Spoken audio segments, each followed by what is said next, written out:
Johnson, and this is focused on Liberia. Hit it! From Cape Mount to Cape Palmer, Mount Nimba to Atlantic Ocean, Obomi Hills to Pocondre, to educate, elevate, and promote. Yeah, focus on Liberia.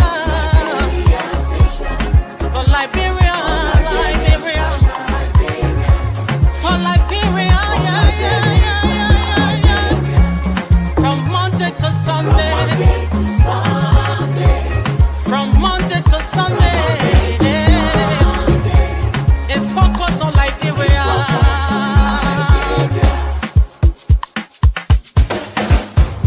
Talk about home affairs. Hey. In diaspora.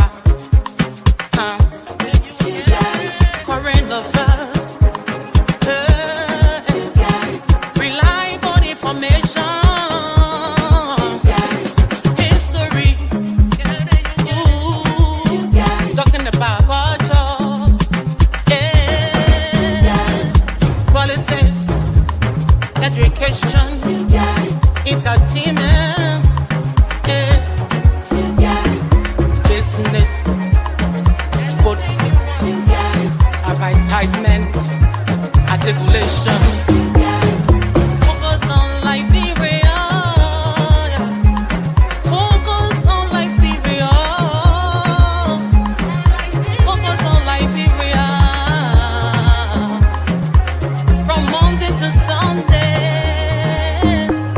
At Focus on Liberia, we discuss everything Liberia, from education to politics, arts and culture, entertainment, agriculture, history, religion, family, and technology.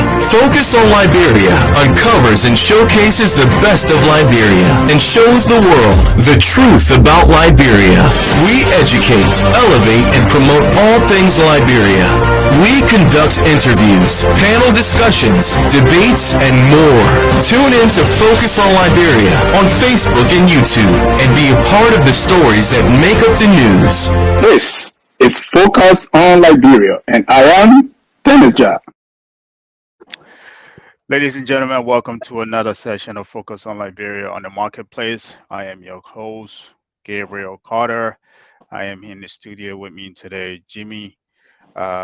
Today, we're going to be talking about key issues that are at stake in this current presidential election. Uh, I'm sure you guys are aware we are, 2 or 3 days away from the runoff. And over here on the show, we usually talk about everything business, finance, and economics. But since I was probably say maybe 10 days or maybe 2 weeks leading up to this election, we've kind of pivoted a little bit to, veer off topic and talk more about politics, kind of find the intersection between politics and economics. So we've been doing a lot of that lately, and today is no different. So what we're going to do today is find that, intersection between politics and economics and talk to you about some of the key issues that are at stake in this election.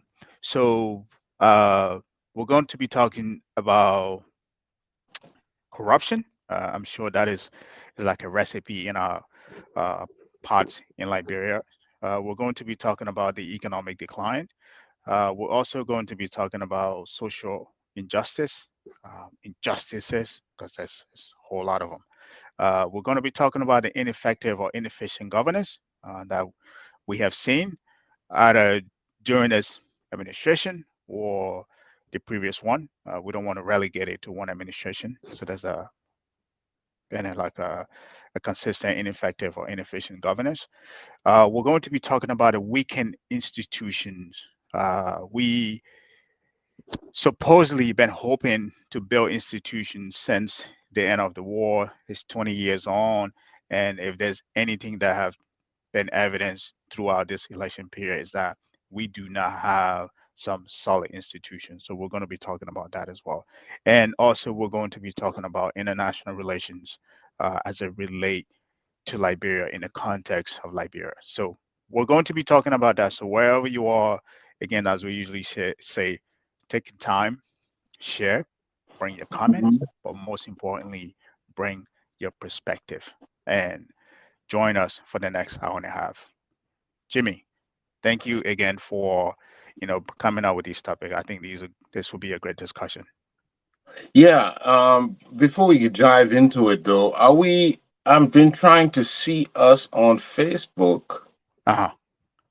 but I haven't been able to see it now. And it looks like we're streaming to Facebook, Yeah, we but are. I have not. I've looked. I've searched again and again. Did you go on the page? Let me go to the page. Yeah, so it usually just shows up right on the page, so it'll show up on there Let me go to the page. unless I screw up. So Yeah, it doesn't. It looks. It doesn't look like it's on the page either. no, um, that's interesting. Let me. I don't know who's watching right now. We There's only we got only two have people watching anyway. that's so usually that is a good uh test to see how many people are watching to know whether I set it up correctly. No, I Yeah, do have It Facebook here. it looks it's Facebook there, but I don't see it. Yeah, Facebook is on here. Do have It's LinkedIn. supposed to be streaming, but I'm looking at Facebook. I went to the page Right. and it's not there. Okay. That is interesting. So, guys, whoever's watching, if you're watching us from Facebook, please let us know whether this is actually streaming through Facebook. If not, let us know as well. We can actually uh, make adjustment on here. But yeah, It's let's just go in and hopefully somebody in the comment will let us know. Uh, well, like if you go to the page, like I said, mhm. it's not streaming to Facebook because what I would have done, I would have shared this. Right. Okay. Hold on one with- second. Let me see here. I think we I can would still have get shared it. it. It's not. We It's can not still being. get it.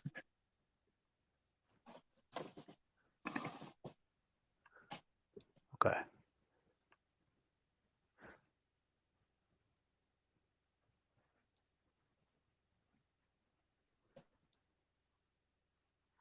Okay. I think let me add this one. Hopefully that'll do it. All right. All right. Search it again. Let's see. Let's see what happened. Okay.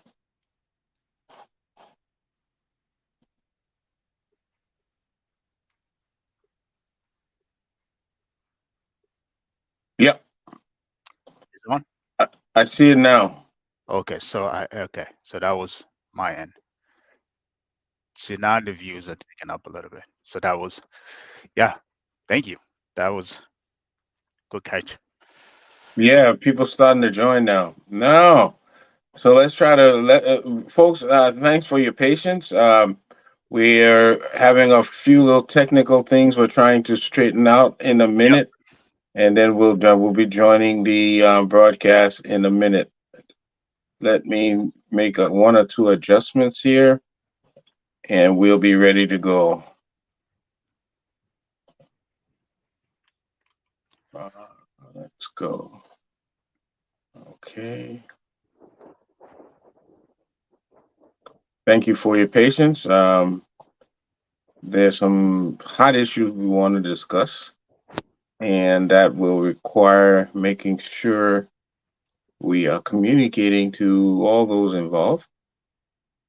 And so we have to take the time to make sure the broadcast is going out to all of you so that you may offer your opinion, offer your commentary, offer your suggestions, because that's what makes the community better when we all have a say in what's going on, and what should be done going on. We're almost done here. I think I got one more last one to do. Hmm Yeah. Okay. Okay. So, folks, like like Gabriel was just saying, today's discussion is on what are the, just a minute here. Yeah. So the key issues, I What, think. yeah, what are the key issues on this, on what we, these elections? We looking at what is going to be affected. What should be important to us? What should we be concerned about going forward? Okay. Now, we're in the habit of having an election every 4 years or every 6 years to change the leader. But what we're going to examine today, is this what we really need to be doing? Okay. And correct me if I'm wrong, Gabriel. Hmm. The other day, about 6 years ago, we elected President Weah, Yeah. and many were hoping that he would be the person for change, Yeah. The hope right? for change. Yeah. The hope for change. Yeah. That the downtrodden, the grassrooters, the people that had no voice, that he being a member of those who were not privileged had made it, he would look after the rest of us who were not as fortunate. Yeah. Okay, but what is that the result we're getting? And why are we not getting the results? Why are we not getting the results of our intentions? Yeah. Now, a lot of us believe that by changing the leader, Hmm. changing the president, that would be the resolution of the problem, Yep. right? That's But what we. not That's what just we think. Liberia, Yeah. not just Liberia, but all over Africa, we have seen that simply changing the president does not solve the problem. So, Correct. in other words, there's a deeper part of this problem where, in other words, we may be looking at the symptoms, you know, or maybe the immediate cause, but not the root cause of our problems. And for us to really make a change, for us to really make a difference, we need to look at the root cause. And I like to argue the root cause of our issues is not the leader, but how we address issues when we're not when it's not favorable to us. When the leader makes a decision, how do we address it? I want to give you an example. When we elected President, we have to the when we elected him to the presidency. Yeah. What is the first thing we noticed? Right? What is the first thing we noticed? We noticed that he built compounds, Yeah. several compounds. Hmm. All. Now, I want to ask you, Gabriel, did anybody ask him and to where he got the money for to do it? No, actually, no. I don't think we usually. I think what happened is something that we usually do when we see either somebody, on account of debt, or something, corruption happening in our body of politics. We just make noise, and in terms of some investigative journalism happening, or some, senator or representative calling, asking question to have, the president account for, the, you know, properties that he built. Uh, Inquiring about that, nobody did anything. Okay. That responsibility is supposed to come from the Senate or the the House of Representative. And The Senate, the House of, in other words, the people. What I'm correct. trying to, what I want to submit here, that we are not, if we're not going to have a say in what happens and be able, and there's no channel that we can correct Mistakes. or make our expressions concerns known, we will Right. always have this problem regardless who is leader. Yeah. In a village setting, long time ago, you had a chief, okay, and this chief wasn't just somebody random put up their hand and say I want to be chief. Right. No, no, no. You had to have been groomed, come up, the son of a chief most of the times, and all of that before you were going to be even considered to take over the chiefdom. Hmm. Okay, not anybody could just raise their hand. Number one. So there was one thing. It was a process by which that person became the chief of the village. Hmm. And if the chief is making decisions that were not in conformity with the people and they had problems, the elders would call him. Yeah. The elders would call him and say, my son, what are you doing here? You're causing this problem. You're doing this, this, this. We need to discuss this because the people are not satisfied with you, these actions. Hmm. And they will go into deliberation, they go into discussions, and the Yeah. chief will most likely respond to their concerns and make appropriate adjustments. Yeah.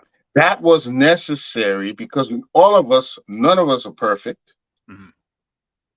That was necessary, so we keep things going the way everybody will be more Those satisfied. are the checks and balance in a village setting. Exactly, check Yeah. and balance. Right. So when we noticed that, there were concerns. Say, "Oh, okay, where are you getting the money from?" No one's accusing, but we need transparency. Hmm. We need one of the things of good leadership is transparency. We need to know what all of a sudden you're doing and make it plain to us so we are satisfied. But when you don't do that, it continues and you allow things to creep up and more things happen. Let me give you another example. Uh-huh.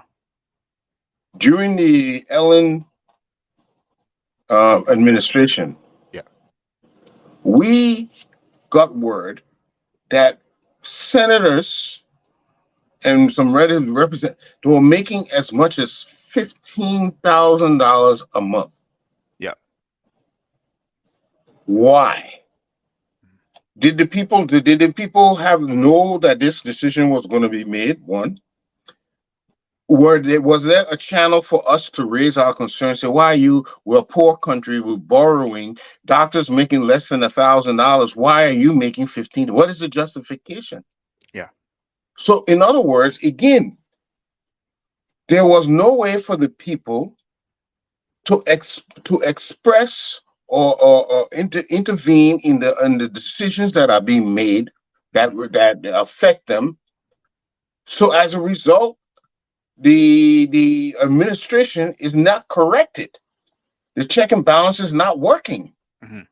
So if we can change our leaders from now to judgment day, but Yeah.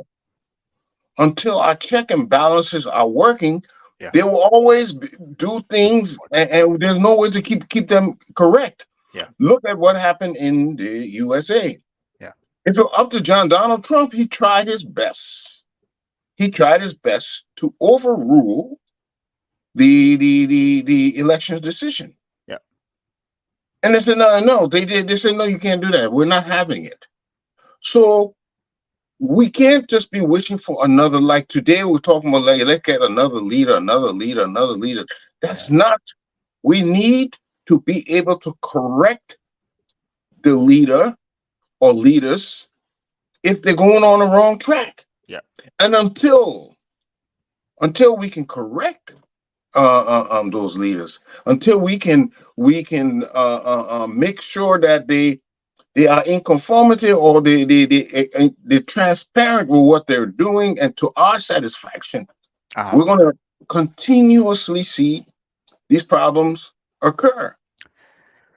Yeah. And so to maybe I should pose this question to you then. How do you figure or how do you propose that uh happens? How do you propose the average citizen like you and I have what measure or what means would you say we can actually express our concerns? Let's say someone was in the Senate or House of Representative or even the president or vice president. It's about to pass a bill that this citizen don't agree with. How do you think the citizen can actually voice that disagreement? Wouldn't you Okay. think that would be through the House of Representative, being able to call your senator or your house or your representative to say, hey, this bill does not align with our community, and those representatives or senators being able to now take that to the floor to say this bill or these bills that you guys about to pass does not, let's say if I represent District 1, to say this will be a disaster for my district. But do you think there are other means to other channels to do that? Very good. By right, the representatives, the senators, should have been that provided that check and balance. But from what we've observed, the they a lot of times we see that the legislature goes in cahoot with the executive, you know, and they only seek their own selfish benefits. Mhm. So what kind we need another mechanism now to ensure that this is not going to happen, because as long as we cannot put them in check, if there's nothing that can put them in check, this will repeatedly happen. We can't be praying for a benevolent, honest, integral leader with integrity. We Mhm. also need to put in mechanisms that will keep them in check. You see, the laws here, in Europe and other countries, the laws are as such that, and no matter who you are that break it, there's a way to put you in check, and we don't have that. So one way, I read up on South Africa, they have an autonomous body that they don't have say in the Senate, Mhm. but they have um, a Parliament. representation. Parliaments. Yeah. Yes, in the Parliament, they don't have say. They don't talk or anything. But if anything that is going on, they are aware of it. It's not kept secret. All right. Number two, we can, if somebody is building like this, Uh-huh. why what let us come together and say, look, if something like this happens again, what is the channel that we can ask where are these funds coming from?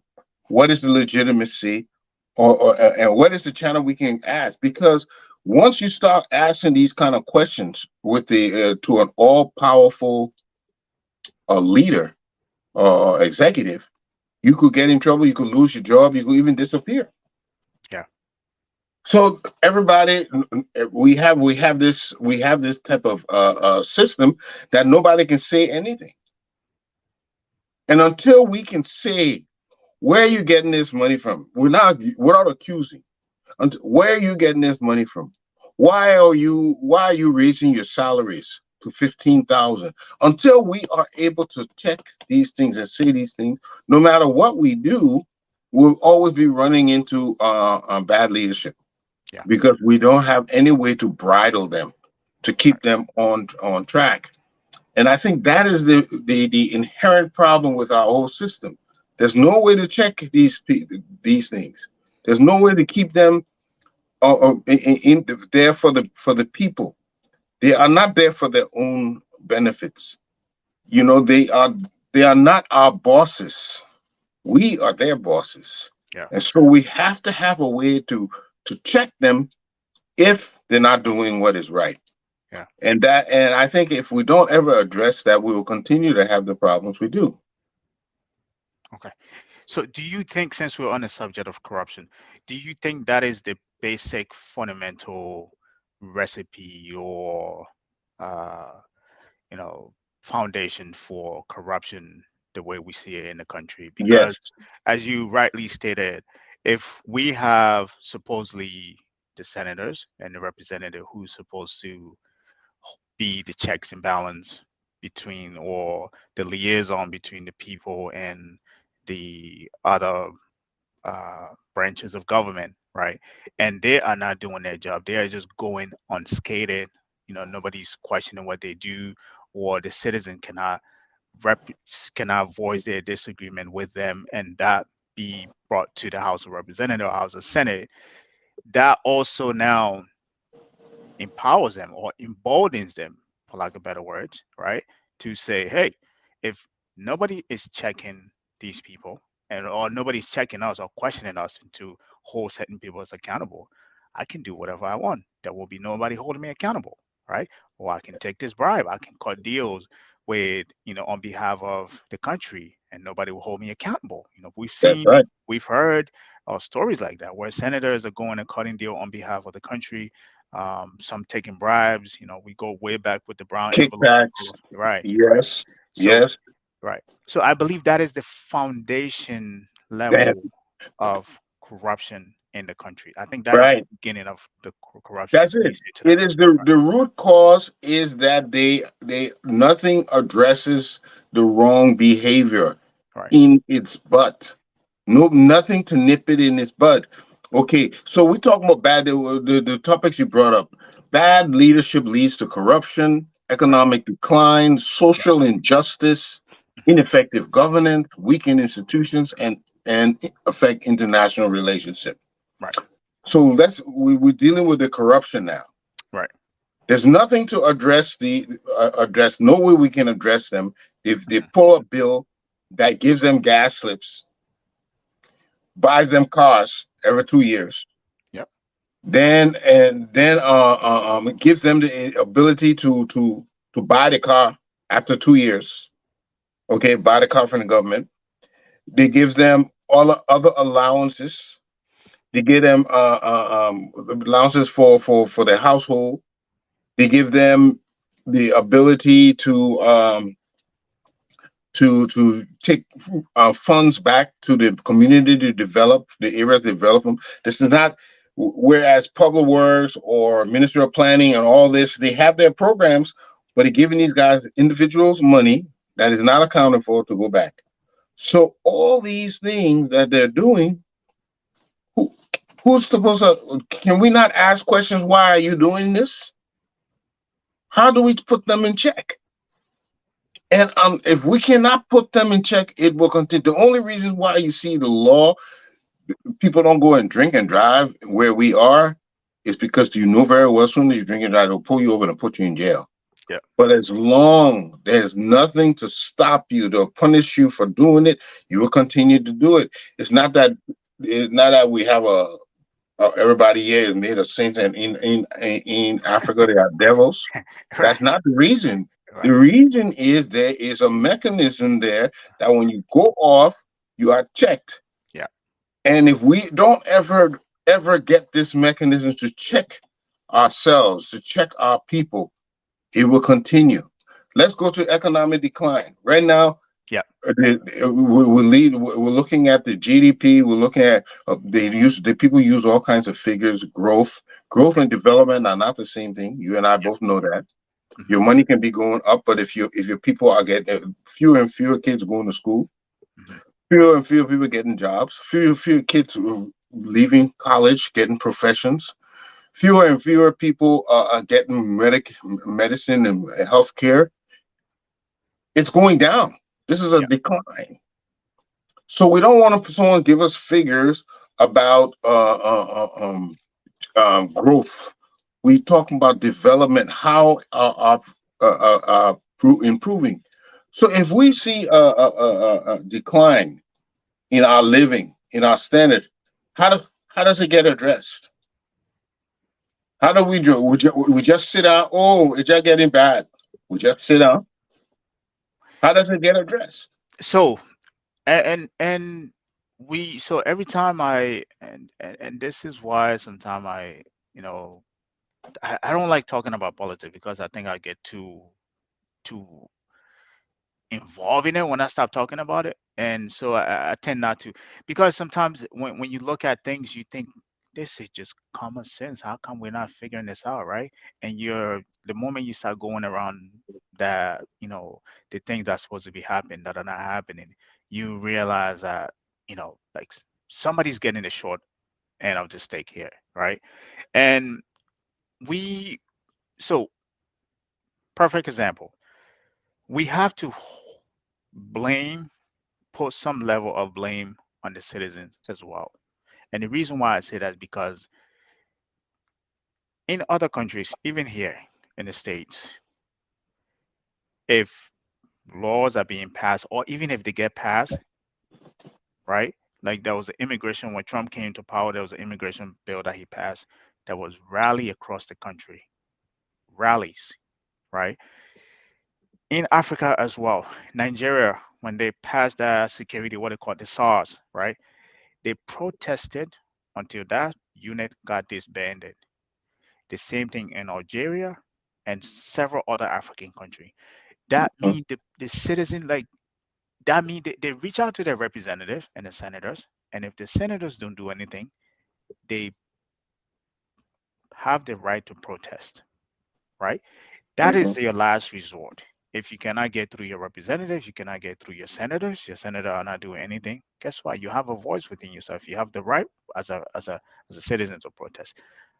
However, we do not have that in Liberia.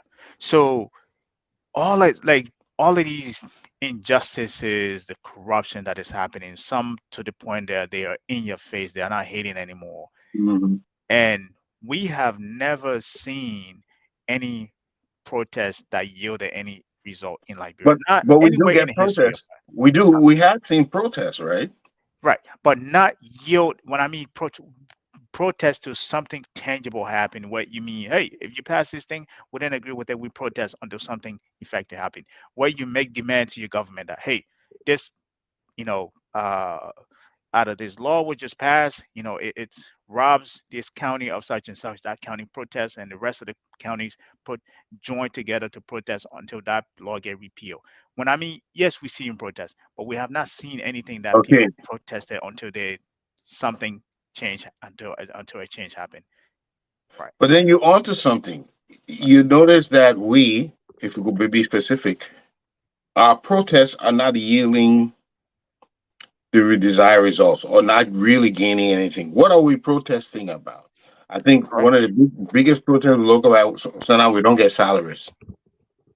Hmm. Hmm? The Exactly. salary delay. That's one of them. Right. What else do we protest about? With tire Sometimes, suffering. uh-huh. Well, there was a one called with tire suffering. Right. And then the Besides, famous the famous June 7th protest, where they got disbanded. I think probably tops 3 days or less than that. I don't even know if it took place, but yeah. Anyway, go ahead. so, so protest is a way for the people to address their grievances, Hmm. to express their grievances, Hmm. and to bring about a change. Hmm. But why we need to examine why they're not working for us? Why are they not working? Why is it is it in a way that we're not getting the benefits we want from it? Hmm. This is why I say it's do we need to examine ourselves before Exactly. we can That was get things done the way they should? that Are was there the point that I was changes we getting to. need to make? Right. You know, we see a protest all the time, but has it what changes has it brought about? What has it affected? And then if it's not bringing significant change, if it's not having the desired results, then what can we do to change it? Because we will be here again and again and again until we have a system that once it's going the wrong way, we can express our grievances and it causes a change in whatever they're doing. Mhm. So what do we need to change? Uh, you posing that question to me. Yeah. Um, I think I don't think it's a change changing fundamentally something. Maybe if there's anything we need to change, it is, I would say, the way we think. And one, when I mean the way we think, the way we look at leaders or people who represent us, right? Meaning that, let's say you are my senator or representative, right? My responsibility to you is to make sure that you're representing me in the interest of the economic condition within whatever, let's say you're the representative, what district that I'm in, right? And that does not mean I make you a benevolent leader or representative, meaning that if you are doing things that are outside of the context of that district, that we think are not going to, let's say if you are cutting deals that what you're getting, back, back end deals, right? We know that is, largely going to affect that district, right? Now, as an individual, as a citizen, knowing that you're my representative, I supposed to call that to you, call attention to that, right? Meaning that I should hold you accountable first of all. That's the level of thinking. But that's not what we have in Liberia. The way the kind of relationship we have with our representative and our leaders in general, if we see these people as if they're saints, they can't make any mistake.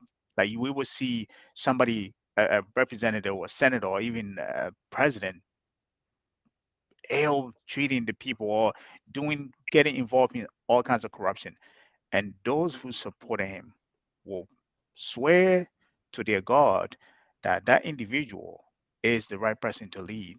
Yeah. Instead of saying, hey, Excellent. Jimmy, I know you're my representative, but such and such and such that you're doing doesn't align with the interests of the district. You need to, think this thing through, right? We kind of tend not to, it's not to offend, but not to have like a logical conversation with our Like I leaders, have. right? We see them as gods. We see them as people that are can never do wrong, or if they're doing wrong, because they're in a position of leadership. They deserve to do that. I think that's the first thing we need to change, first of all, right? And I would say this, and I will yield. The second thing is that even if we feel that we don't have that kind of voice, like I said, people that go ahead of you, you can always look to them for the things that they did right, and also places where they were paid for that they had, right? Because you can learn from either side of that. If we can't even see what is happening in our country, we can look around our neighbors, what they're doing, right? Right on the continent there. How those other citizens are holding their leaders accountable and the kind of result they're yielding. And we can learn from that. But I don't think the average uh, citizens in Liberia is doing that. So for me, but fundamentally, I think the kind of relationship we have with our leaders is a kind of, and this is not just for the youth. This is for adults and grown people, right? And you will see somebody work in the government, and the moment you open your mouth about that government, they will nail you to the cross as if you were the second coming of the Christ. They will nail you to the cross for that, despite the peaceful and some of the things. Like you got to have some kind of honest, relationship with your leaders. And I think fundamentally that's the beginning thing that we need to do. First, the kind of relationship we have with our leaders and being able to hold them accountable. Because if you can't do that, you cannot have an honest conversation with anyone, any of your leader, about their mistakes and the things that they're doing wrong. For them to even say, okay, I admit to that, and say, okay, we're going to change and make some change. Yeah. Yeah. So what you just described to me, when somebody makes a criticism or makes a comment or an observation of Mhm. something that is not 100% correct, soon as they voice that opinion, they become an enemy to those person who's supporting the person. It is, in other words, we are not giving ourselves a chance to self correct. Yeah. As soon as there's a criticism, it looks like a war. We have Yep. started a fight. Right. We so how will we improve if we don't self-correct, if we don't correct ourselves? You know, somebody said something I've been thinking about yesterday on the debate. Uh-huh. They said that by changing the leader, by electing a new president, is Mhm. sending a message to anyone that if you would do certain things and if it doesn't meet the approval of the people, they would change you. Wait. Okay. What? Someone said something the other time. Uh-huh. At the debate yesterday, Uh-huh. that they say that if you elect a new president, you are sending a message that if you do not do what the people want and make sure that the people are happy, they will change you, and you Yeah. will.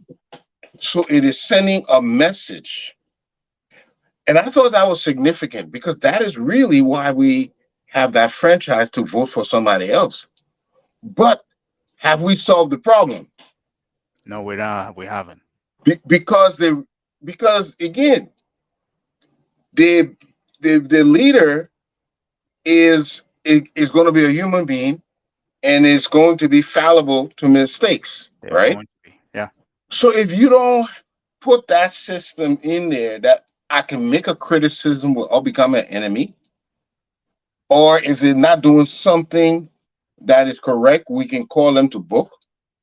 If we don't have that system in place, what is the guarantee that the next person that comes will do right by you? What is the guarantee? You see? Yeah. Yeah. Go ahead. That Sorry. is why we have to have a we have to have a way when somebody is doing wrong, and that's why I said when you build houses all of a sudden and we didn't know, we need to be able to say, Chief, just tell how you got that money. It's not clear. We don't understand. We need to be able to say that. Yeah. That would keep you see that would keep the chief executive in check, and will also make us satisfied. But Yep. there's no way to express it. We leave it. Then there's something else happens. Then we leave it. They pass $15,000 salaries plus car plus gas slip plus everything. Nothing can be done about it. No expression. The channel we have for protests, for some reason that the protest is never about things that can bring about change. Yeah. So how do we expect anything different to happen if Right. what we're using or what we're doing is not effective? Yeah. So you mentioned something that if you look at what you mentioned, that if we elect a new government, right, that's us sending a message that if you're doing the wrong thing, we will what vote you out, which fundamentally, from a surface level, is true, and I can't take anything away from that. But even if we have 4 year term, that's 6 years.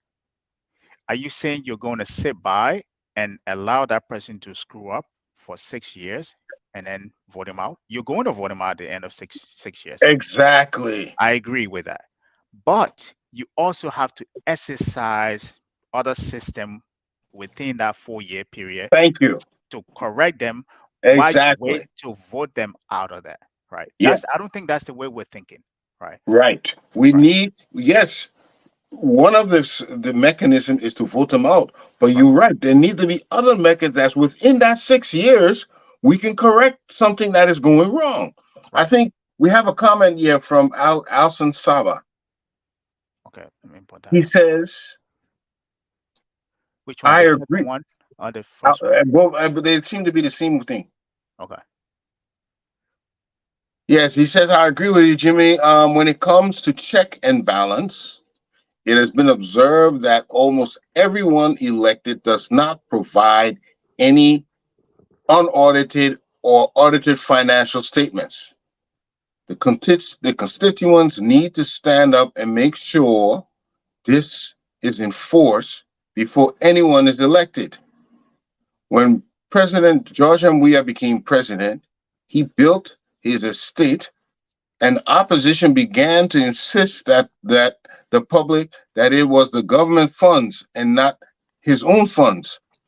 Today, we have the opposition candidate Joseph Boakai. What did he say? We have the opposition candidate Joseph Boakai, former vice president of the under Ellen administration, has not presented any audited financial statements to his assets. We are heading into one of the worst situations when he is like, yeah, is Allison is saying we're doing the same thing again. Yeah. All the things that we're using, all the things that mechanism was supposed to use for making sure that they present their what they call it, declare their assets and all of that, we're not using them. Yeah. So we're going back to the same thing again and again. And we expect this thing to improve. We expect our lives to improve when we just keep on making the same mistakes. Yeah. The law is there. Why is nobody following the law? Why is nobody following the law?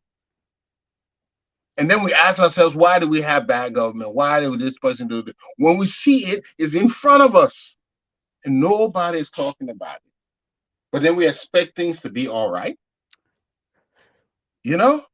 Yeah. Without trying to go on a tangent here, right? So I will say this. I know it's. Let me go on a tangent a little bit. I think we had this discussion on another show. There was so currently during the campaign, you know that there are campaign laws that parties supposed to reveal the campaign finances, right? Like where you the source of your money, where you're getting it from. Mm-hmm. Not a single party has been able to do that. The what's his name? Saba is actually right as well. You're supposed to declare your assets before that. And if in a country where you're going into you're going to take, so how do I want to say this? Like if you are saying that you're better than somebody, you have to do everything right for the citizen to see that you are better than that person. So the perfect case, as Saba said, this is it's a candidate supposedly who is promising, you know, everything that he's promising in the book, right? If the current ruling party did not reveal the assets, and you are going in there with the clean hands, you corruption free, you want to do the right thing. Those are some of the steps you're supposed to be taking that will set the tone with with the audience, with the citizen, to say that once you get in, you're going to do the right thing, such as declaring your assets. We're as 2 or 3 days away from the runoff. No assets have been declared. I don't think they even see the need. And if you dare question any of them to say the Omen need to declare his assets, you know, they will come after you after that, right? So he is right about that. That's you know what is currently happening. It's a continuation of exactly you know what would the trend that we see with the current candidate is a continuation of what is currently happening, right? So I do agree with him on that. You know, Yeah. So right? So I had uh-huh. this since we're on the economic decline. I think I responded to this in a open forum, but I wanted to put this out there. I had this chat from so this is if you can see clearly here. I when I saw this, I kind of responded to it in the a group chat that we have with a bunch of sedition. There's few sedition in there. There's a lot of United Party in there. This was posted by the what's his name, Amar Conant, right? Mm-hmm. And he posted this chat, you know, saying that there was growth during the alien administration, and as a reason why that growth, they need to support this current uh, GNB for a second term. I mean, for president, right? Now, when I saw this chart, I if you know anything about numbers or economics activities indicators, you see this chart, you will cringe. You will cringe. You Mm-hmm. will cringe, not just cringe at the current administration, which he highlighted when they took over. You can see it's kind of shaded at those numbers, but also look at the one that is not highlighted, right? Now, you can say you can pick a side if you want to, depending what part of the aisle you're on, but forget the partisan narrative and look at the whole picture collectively from 2012 to 2023. So this chart, I will be quick, Jimmy. Right at the top, it talks about the GDP, the growth. So 2012 and 13, we were at 8%, above Mm-hmm. 8 or 8 above. Mm-hmm. 2014, we know what happened because of the Ebola. Everything started going down from there. So 3 years in a row because the Ebola happened in 2014. So it took a hit. 2015, there was no growth at all. Everything No, stopped. bro. In 16 16, negative growth. exactly 16 negative. Mm-hmm. And then the current administration took over, right? So you can see that growth, the GDP, and you can also look Mm-hmm. at the inflation data, right? From Mm-hmm. 2012, they started picking up. They're going up. They started going up, and they peak at 2019. Mm-hmm. But I don't want you guys to focus on those two indicators up there, because if you Mm-hmm. focus those two indicators, you can say, okay, the 2 years we have growth over 8%. That is good. Inflation was moderate at six, let's say 7% or above 7%, which is good. Look at the uptake in the exchange rate as well since 2012, right? It Mm-hmm. has been uptaken, and now we're currently at 187 per dollar. $1 is about 187. But I want you now to compare the bottom two rows to the top two rows. Why do I say that? So if you even want to give this administration or the previous administration the benefit of the doubt to say, oh yeah, they had growth, look at your fiscal imbalance, negative and barely 1.2. And then you look at your current account uh, balances, negative, negative, negative, So negative, the and fiscal negative. imbalance, just for the audience and everybody, tell her exactly what it refers to. So fiscal imbalance is having literally a budget deficit, right? Okay. Okay. And the current account, meaning that you import more food or goods than you export, Balance of trade. right? That balance of trade, exactly. Mm-hmm. So Mm-hmm. that's what that means. Now, the reason why I said compare those bottom two to the bottom top is because even though I think you alluded to this earlier, Jimmy, even though you're seeing growth at the top, but you have a negative trade imbalance and you have a negative fiscal imbalances, right? Mm-hmm. So Right. what that means is that on the surface, people think you're growing, but you are struggling, Yep. right? You're having a budget in trade imbalance and you're having a fiscal imbalance. This is not just during the previous administration. This is continually since 2012 to 2023. The same thing with the fiscal imbalance since 2012.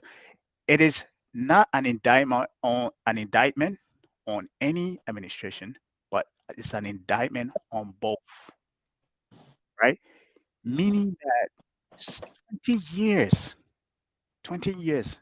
And the reason why I say 20 years, because if you go back to 2011, 10, 9, all the way to 20, whenever the war ended, Mm-hmm. this trend continues.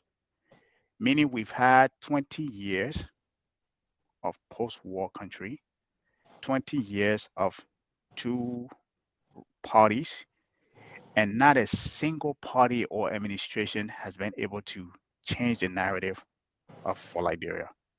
This is basically this chart that you're looking at here is basically where those two parties that you're going to vote for on Tuesday are fighting to fix. But from the ruling party that is currently in, it's evident that they haven't been able to do that.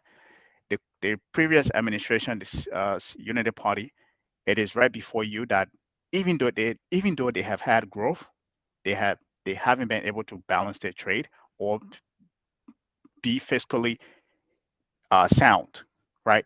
So if you see that and look at this administration and look at the previous administration, one thing it tells you that both have failed Liberia miserably. Now I will say this, Jimmy, and I will end. Compare this, compare our case to Rwanda, right? Rwanda just came, I won't say just, they came out of the genocide about 29 years ago. Mm-hmm. Look what they were able to do in 29 years compared to where we are 20 years. They're just 9 years ahead of us. Even if you were to give us another 18 years, we will not be able to catch up to what Rwanda has achieved. So it goes back to not just the people we elect, but we as a whole, as a citizen as a whole. If we are continuing to elect people that can't even fix the smaller things, the chart that we just put up, that is an indictment on all of us, not just the people we elect, but an indictment on all of us.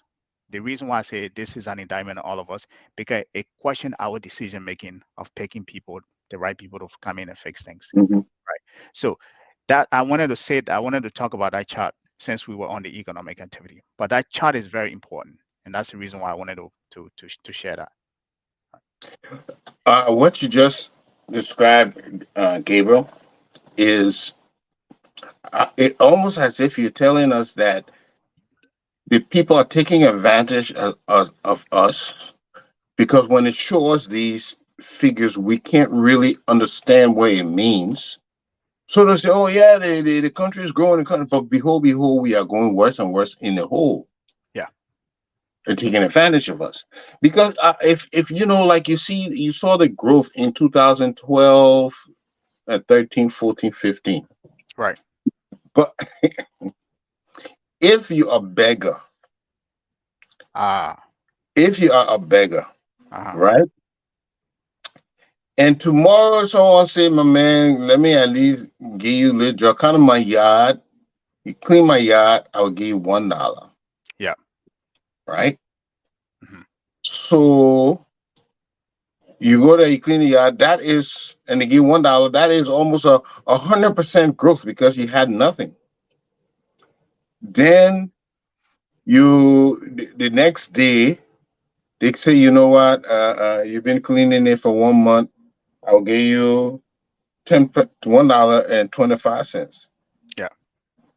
So it looked like now you have 125% growth. But what does it reflect? It reflect you had nothing. So even though it's growing, you still poor. Yeah. You're still very, very poor.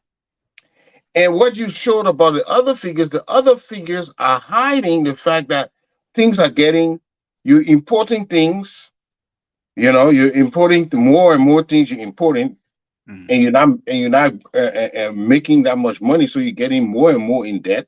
Yeah.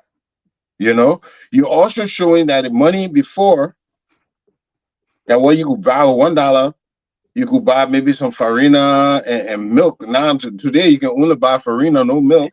The So value is the value is going. You're not really giving a true picture of what's going on in the economy. So you're taking advantage of us because we don't know better, right? And you're telling us you can fix the country. How can we? So, and we're talking about election. So, Gabriel, how can we fight against something like that? That people come and they show us figures. Behold, they're just blindfolding us. That they don't even mean nothing. That in fact we're going deeper and deeper the hole. How do we, the people now, how do we fight against things like that? So perfect. That's a great question, and I think I will bring up another thing uh, of some of the reason why um, it takes us back to, I think, something we were talking about earlier of holding the our leaders accountable. So you see, we were having trade imbalances on that chart. So were the inflation that were uptaken in that chart, and they peaked, I think, somewhere in 2019 or so. However, in 2010, we signed a concession, the APM terminal, to Mm, that, I forgot the company, for 25 years. Now, that terminal, that is the gateway to the economy of Liberia. That is the gateway. Now, if you know anything about economics, is that you need to protect the got if you want a market economy, you got to have competition. But if you took the only port in your country that is the gateway to your economy, that anybody, if I'm controlling that, I can dictate what happens in your economy, right? I could mm, strangulate your economy if I want to, right? And render it useless if I want to, right? You took it, which is fair, it's contract. You give it to somebody, one company, forgetting to know that if you do that, you're supposed to have another port open, because that person now have leverage over everything that comes in and out of your country. They dictate the price they can charge, and you can't do a thing about it because they have deployed the investment capital in it, and they're going to make sure they get every return on that. So that's what happened in 2010. But if you don't believe what I'm saying, let me share this chart again and how it correlates to how inflation started taking place in our country since they took over that port, right? So look at the inflation numbers, right? Right after that contract was signed in 2010, and you see how they've been taken up, right? And the reason that has been happening is because shipping became so expensive. Shipping in our country became so expensive. And if you're a businessman, you paying high cost to ship things in a country. You have the capital to do it, but guess what? You're going to pass the cost down to the consumer. And for the consumer, that's when it become start getting more expensive to yeah. buy the same. I think you mentioned that earlier. The same dollar you could take to buy a lot of things, it is now taking the same dollar to buy fewer goods, right? So you saw the inflation uptake. So long story short, that was a policy mistake, a mishap, policy error. Now, if the citizen understood what they got themselves into, they could have demand some changes to that contract. They could demand the price uptake at the port. I know people that are who ship. They used to ship containers every month because it started getting so expensive. They cut it down to maybe every 3 months.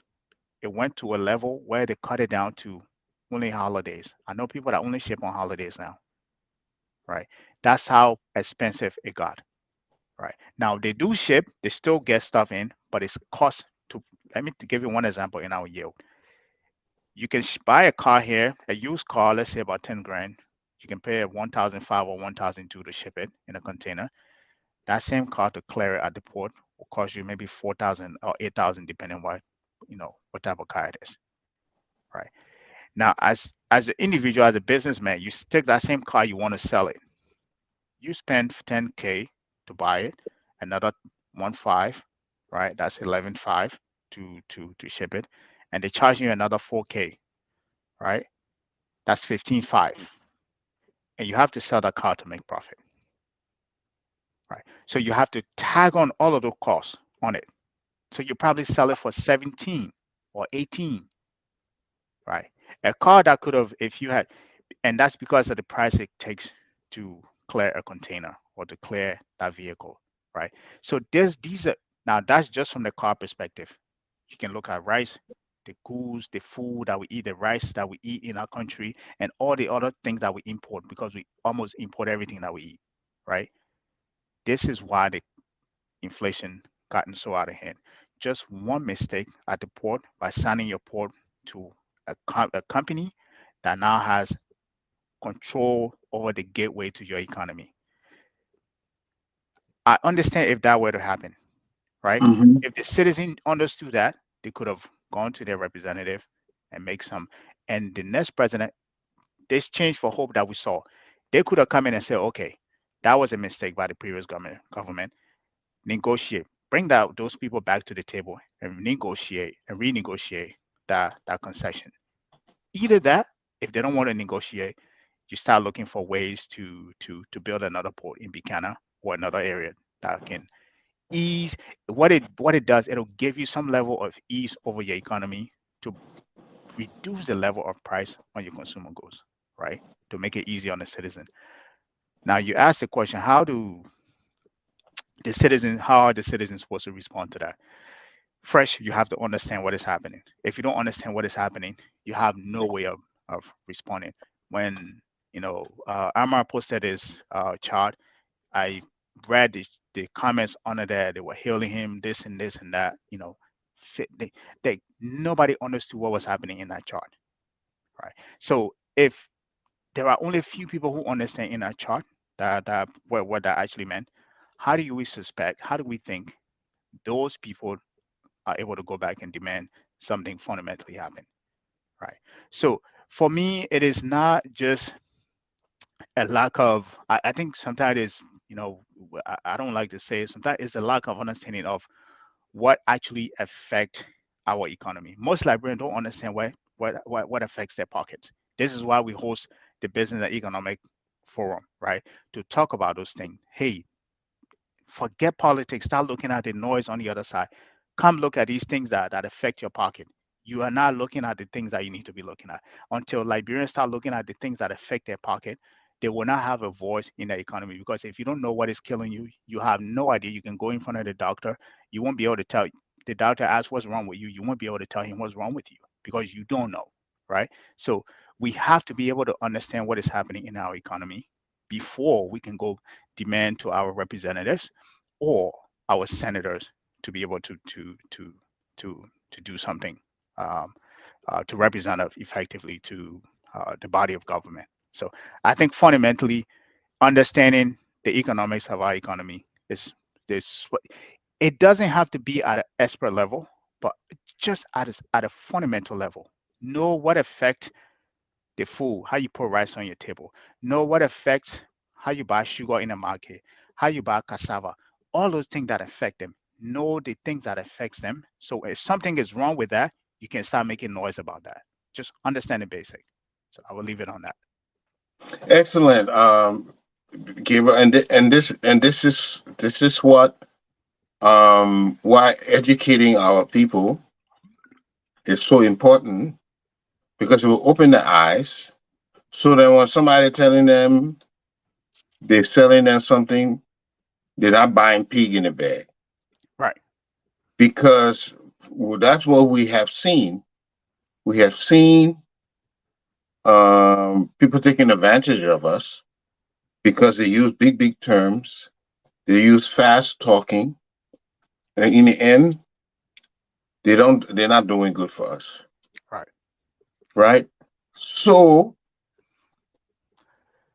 I think we're we're going on to. Mhm. social injustice.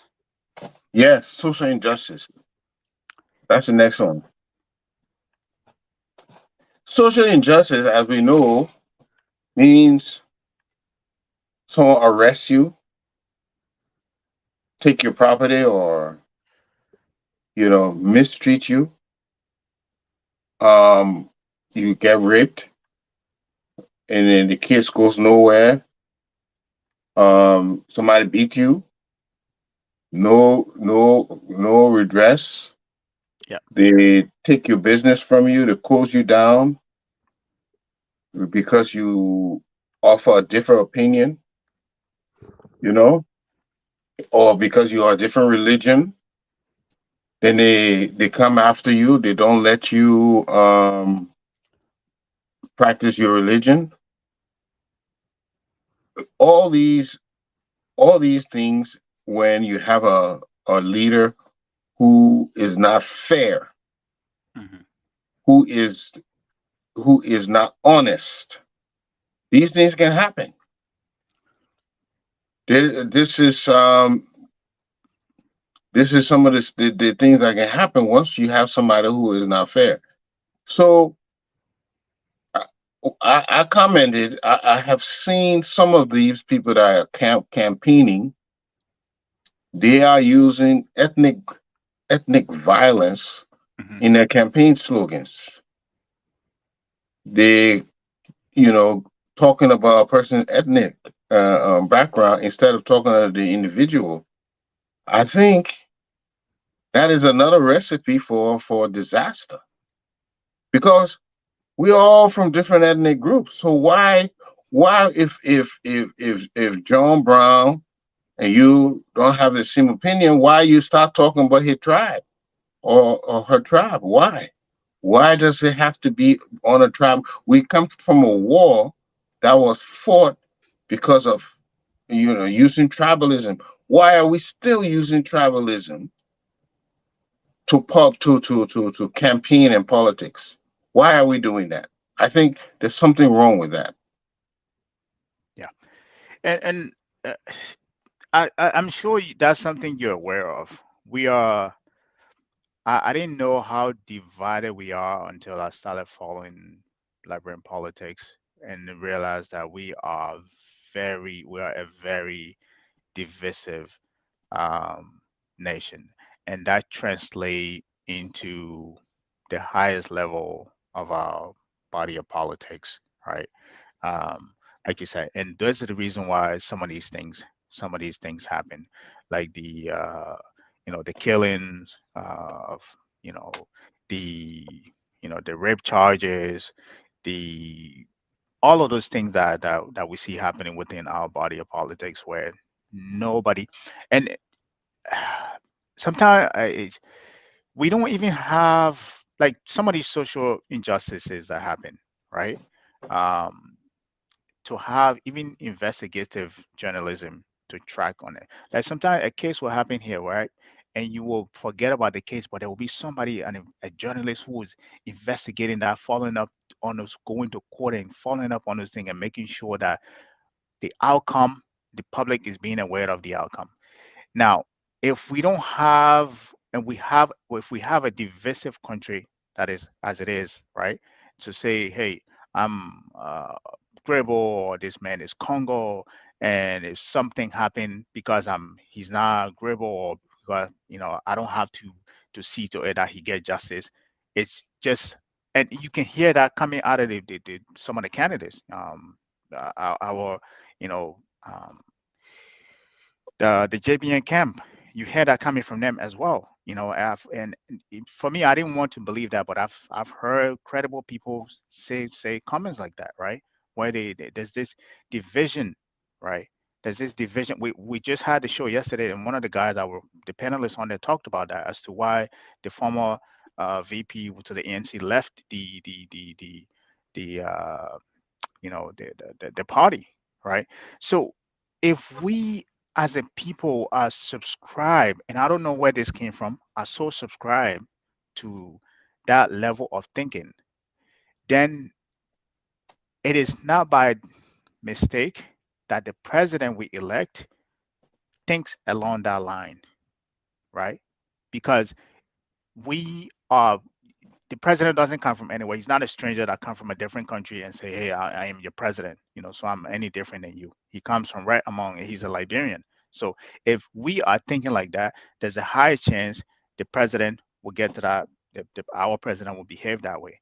But as far as hopefully, I don't know if I'm making sense here. As far as the injustice that is happening across the country, I think it's just a lack of maybe empathy as humans, um, and maybe me not seeing you the same way as I see myself, or me not wanting the same thing that I want for myself to happen to you.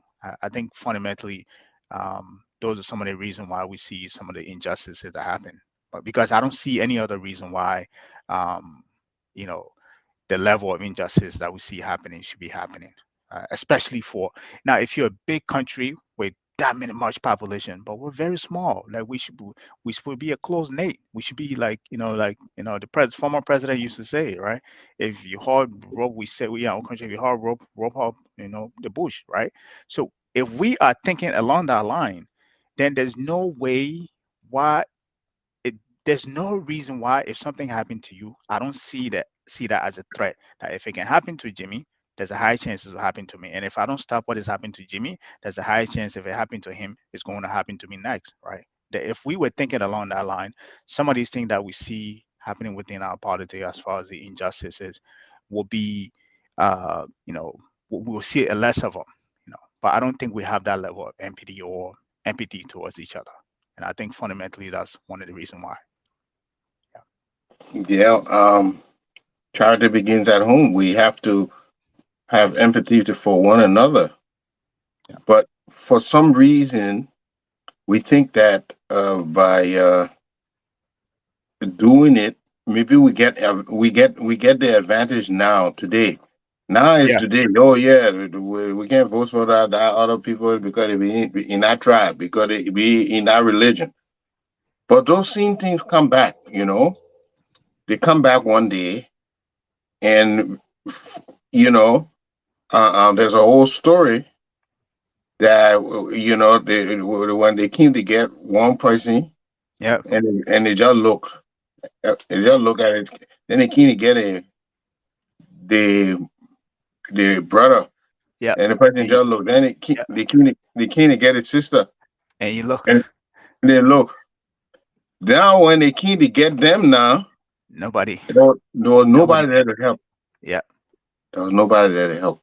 If we don't stand up against injustice in all its form, whether it's tribalism and difference in religion, if we don't stand up against it, it will come for us one day, you know, because it's something that comes around.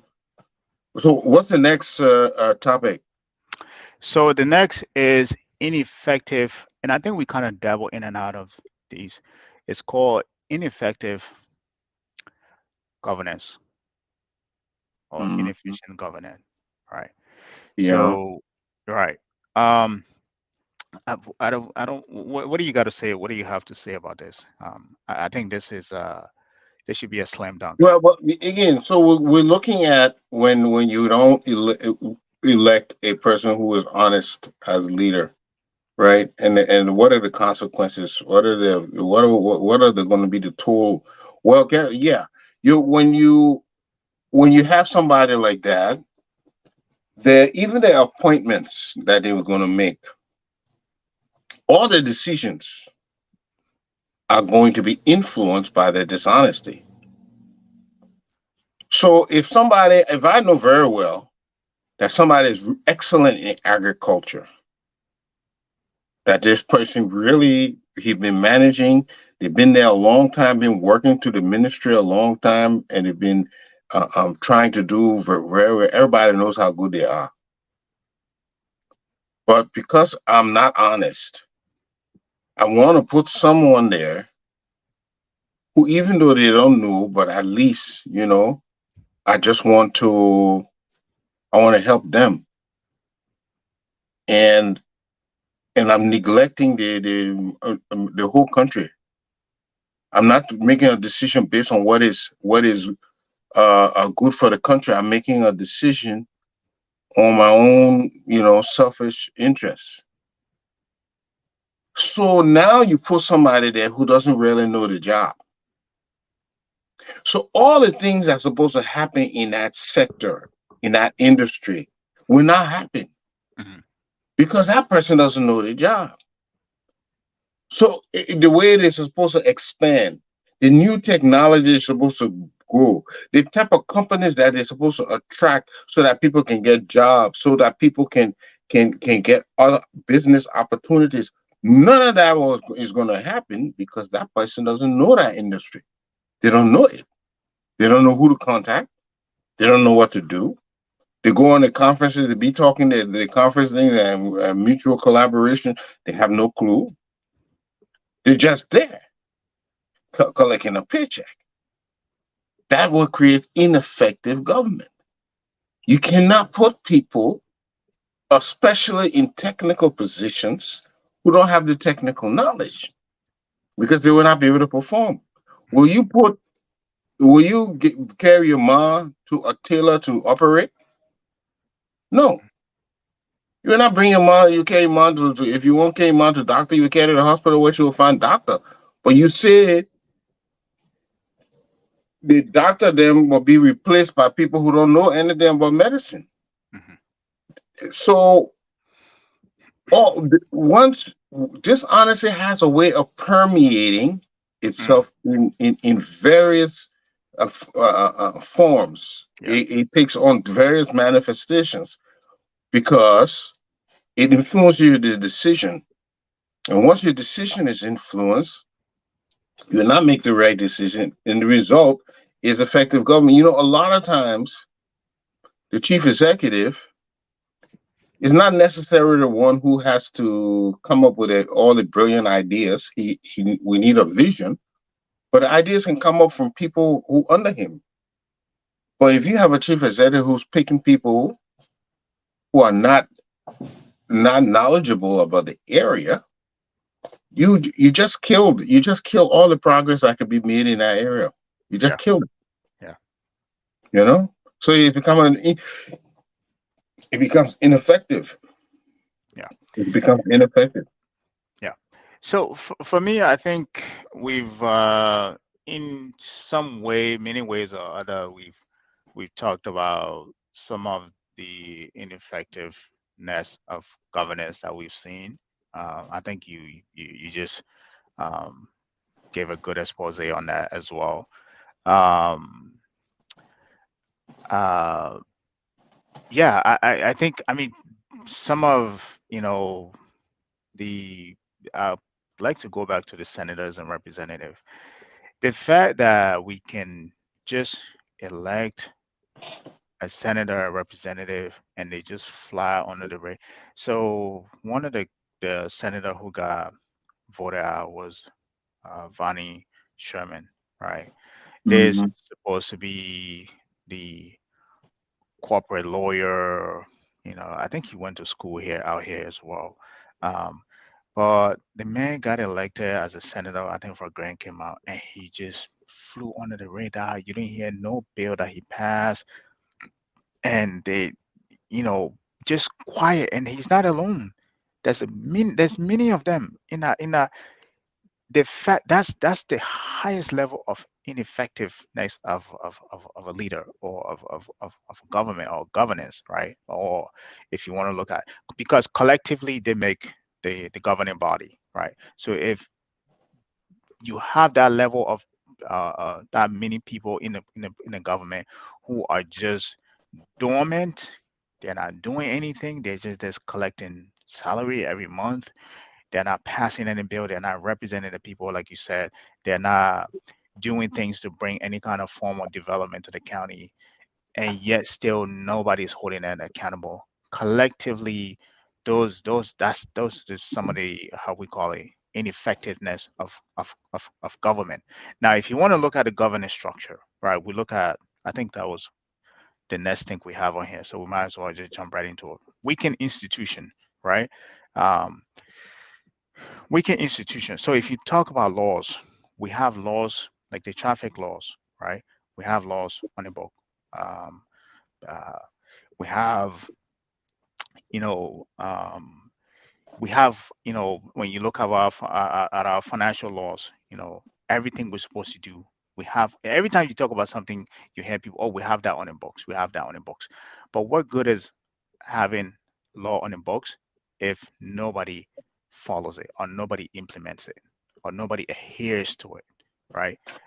So I think that kind of falls under the governance structure of a country. If you want to look at good governance, all right, ineffective governance, I think it starts with the senator, of them being able to do their jobs, and that or lack thereof actually translate into collectively as to why there's lack of effective governance within the country.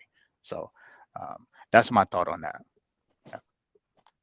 Yeah, but you see, when you have strong institutions, you know, that enforce the things, all institutions have a mandate, right? Right. Right. A mandate to do certain things within in the country, within the community. Hmm. So when you have a weak institution that has a mandate to do it, means they Hmm. will not carry out that mandate. Hmm. And certain things can be done. Sometimes when you have strong institutions, you don't have to do anything because the institution is doing it. It's already there to do it.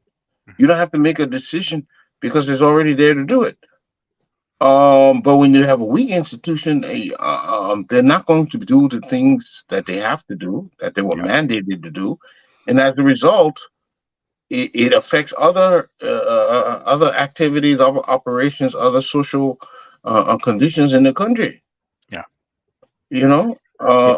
institutions are our country, or let's say most countries in the world, are run by institutions. Yeah. It's the institution that serves as the mechanism to get things done. Yeah. You don't have to go do it. The institution will do it. Or say what's going on with the street cleaning? No, the public works is there. They have a whole program there to clean the streets, so on, so that. What happened to commerce? Oh, commerce is there. They're making sure that the tariffs and everything are at a right level so that Mhm. people can get their goods they need and people can bring input. All these things supposed to serve what they're there for, but when they are weak, when you weaken them by overriding them, like if a police officer makes a decision or a police captain make a decision, then you go and you say, free that man. You had just weakened that institution because that man was brought in for committing something wrong. He was found. He was brought down guilty. But then when you override it, you say you free the man, let the man go free. That institution, it has now become weakened. Yeah. And next time anyone they be caught, they don't know what to do because the last time they try to arrest somebody, it didn't. The person went free. Next time they're not going to try to arrest anybody because Yeah. it'd be risking their job. Whenever you start to or override undermine these institutions by overriding it, or undermine these institutions by sending unqualified people in the positions, you are weakening them. They will not do the job they're there for. And in the long run, nothing's going to be functioning. And that is one of the criticisms we see that things don't function because you did not empower them to do the job they were created for. Yeah. And that's one of the things. Again, we risk. The whole topic is about what is at risk in these elections.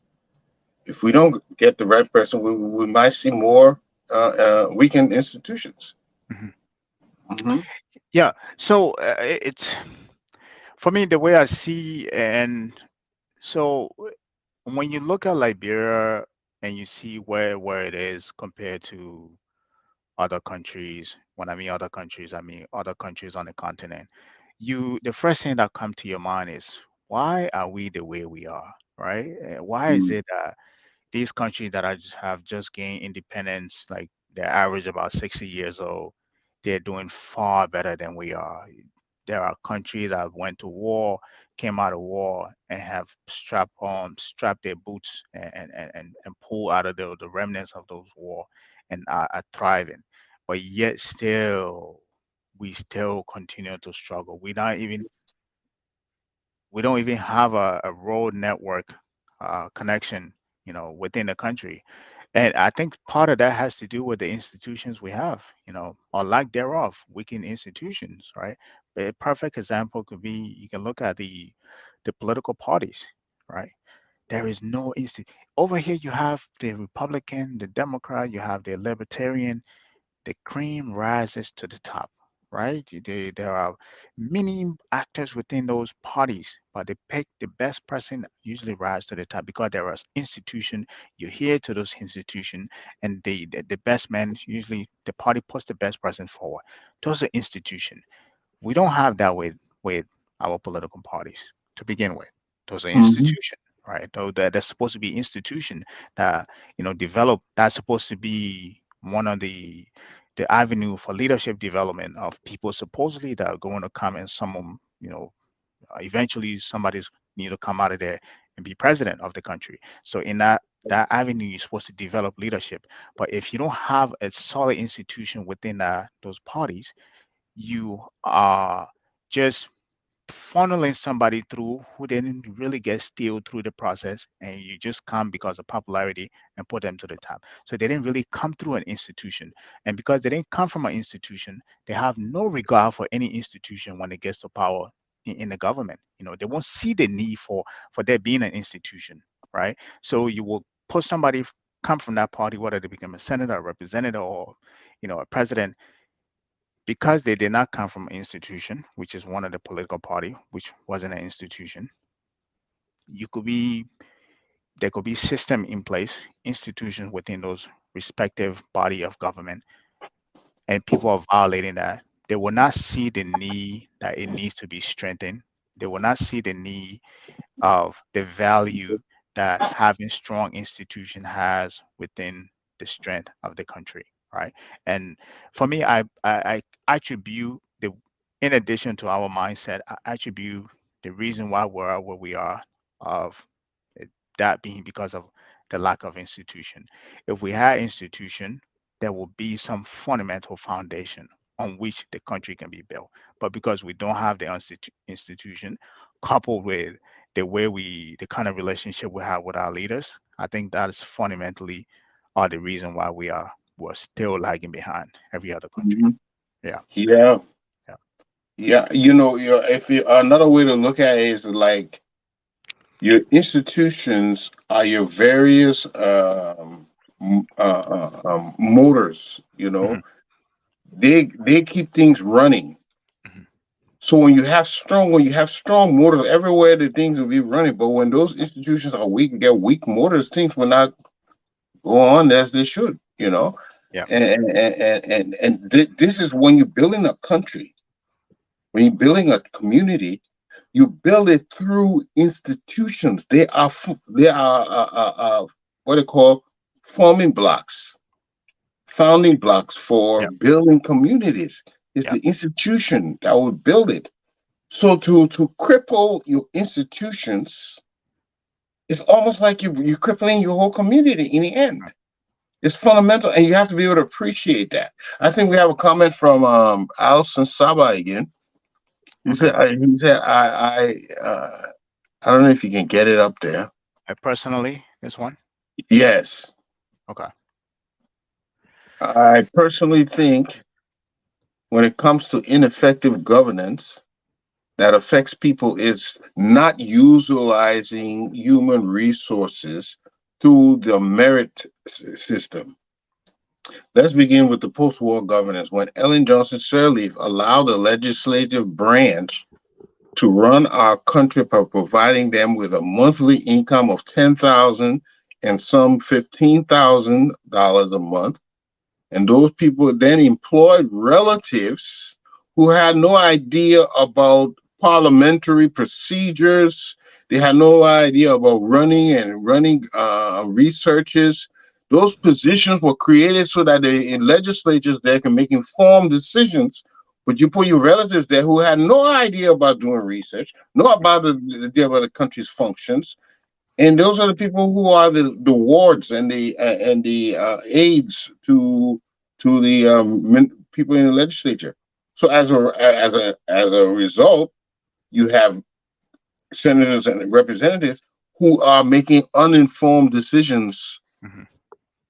and just like you were talking about, or who will not make any do anything at all because they are not informed, they don't know, and Yeah, they would just be there like you were describing. They would just be there, and not one bill, not one suggestion would come from them. yeah. Yeah, and I agree with Allison here. I mean, Allison here, Saba. Hopefully, I'm saying your name right, and if I don't, please forgive me. Um, I agree with you. It's and and this is why I believe I don't know if it's we have people who are very smart, but once they get to the Senate or the representative, become so like they feel as if like with Liberian programs say they have arrived, and they just become you know taken aback. They don't do anything at all. When this happened, when I mean there's $10,000 or monthly or $15,000 monthly. If that happened on the alien administration, and again, you can say, hey, you'll be shooting yourself in the leg because you'll be digging in your own pocket. Imagine somebody say, I'm going to pay you, you're making 7,000. Somebody say, I'm going to pay you 15. And you say, no, no, no, no, no, no, no, no, no. I don't agree. That would be the logical thing to do, right? Mhm. But what I thought should have happened is somebody's supposed to raise that concern, even if it didn't happen in the alien administration is supposed to happen in the George we are. Like, hey, this is not how things used to be. Even though this monthly income got increased to that level, we're a poor country. Until we come out of that poor country status, or at least we get to a middle income state, no senator or representative should be making this amount of money, right? And that takes going back to evaluating your budget, what you're spending your budget on, right? And this is why these are some of the exact reason. And Mr. Saba, uh, thank you for sharing this. These are some of the exact reason why we have a bloated government, a bloated budget that's I think 70 or 60% is spent on or more than that reoccurring expenditure, right? Because we direct everything to spending. And this, I don't know if it was a law that was passed that granted these people this kind of quantum of money monthly income for a poor country, and nobody saw the need to repeal it or even put a bill forward to repeal it, that was a mistake on the previous government part, and let's repeal it because we're a poor country, so that those funds can be redirected into some investment, future investment or infrastructure investment that's going to build this country. Nobody saw the need to repeal that, and they continue up to now.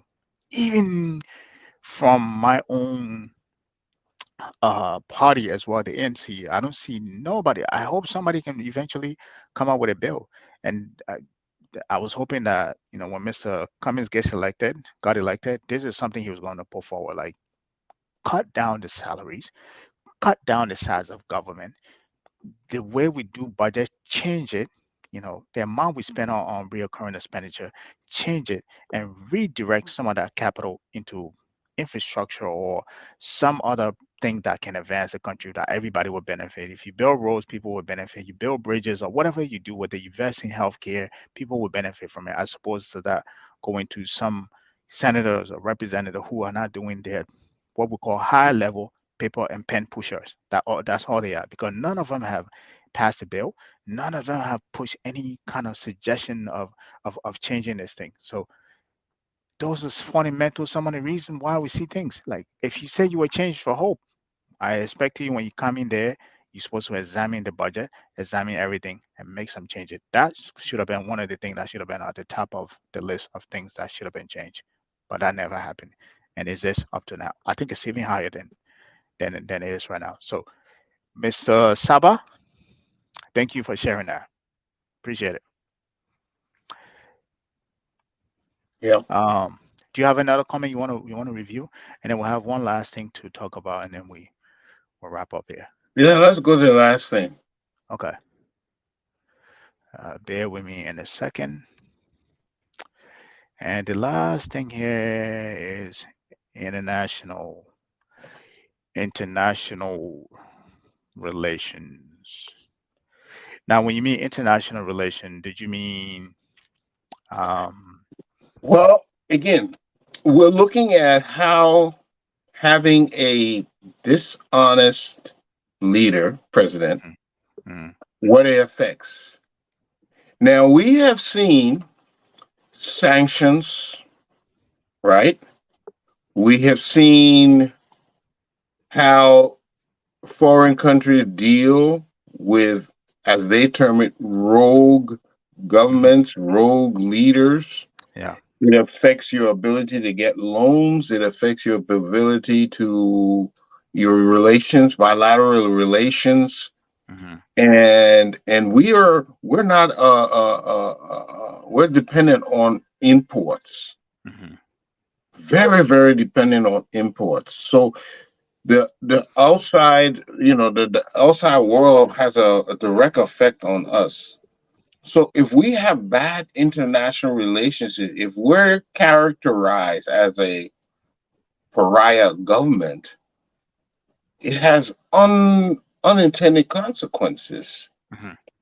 especially for us who you look at the balance of trade, we import more than we export.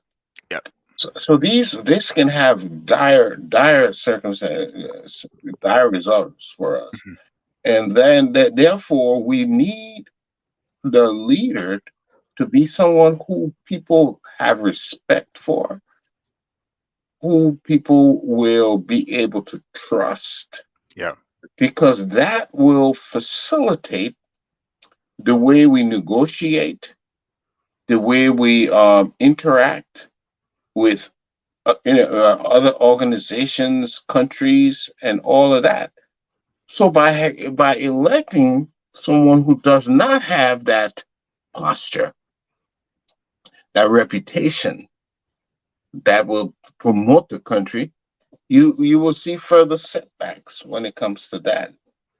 That's what international relations, how that can get affected when you have a dishonest leadership. Do you think we've ruined that under this administration? Because I think the previous administration under Ellen was, I think they did a good job with that. That I have to give it to them, and that was because of who she was prior to her becoming president. So Mhm. she was able to have that level of influence, mostly with the donors community, because that's in that place she did a bulk of her work. So she was able to leverage that relationship to get a lot of aid, even though we squander it, we didn't do anything good with it, right? But I think that aspect of governance governance or government may have been ruined under this administration. What do you think about that? And the reason why I say that is because we struggle to raise debt, right, to get money on the international market. We can't even issue debt because we're poor. So we have to rely on the international community and these donor partner, because that's our big term, donors partners.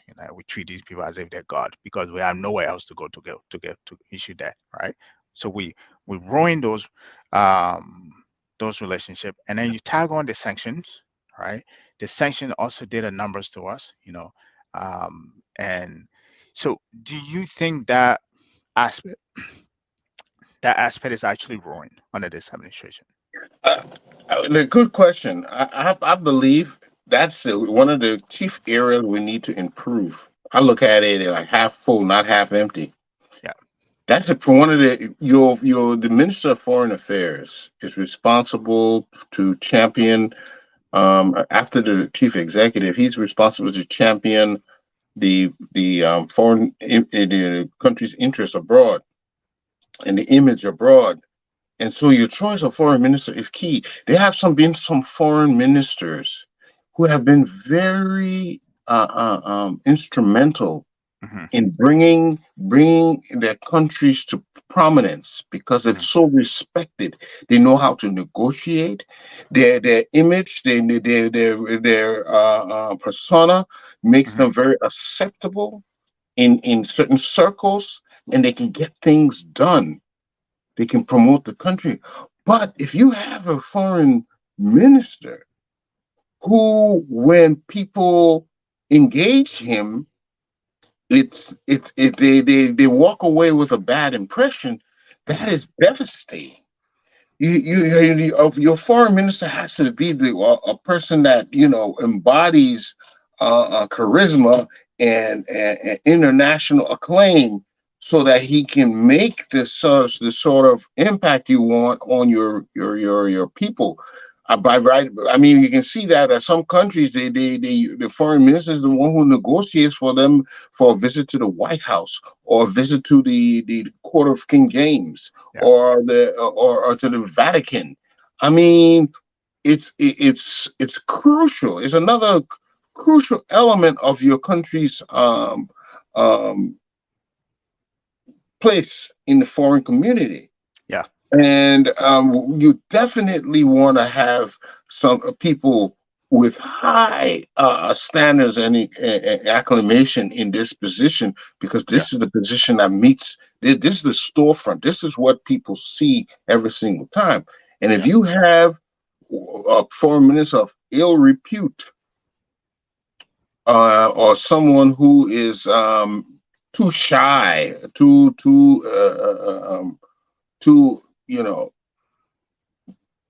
one who cannot promote the country, Yeah. you're doing yourself an injustice. And I think that's it's a crucial area. I think the selection of a foreign minister is crucial. It can really make or break a country, because that person is the embodiment of your foreign relations outside. Yeah.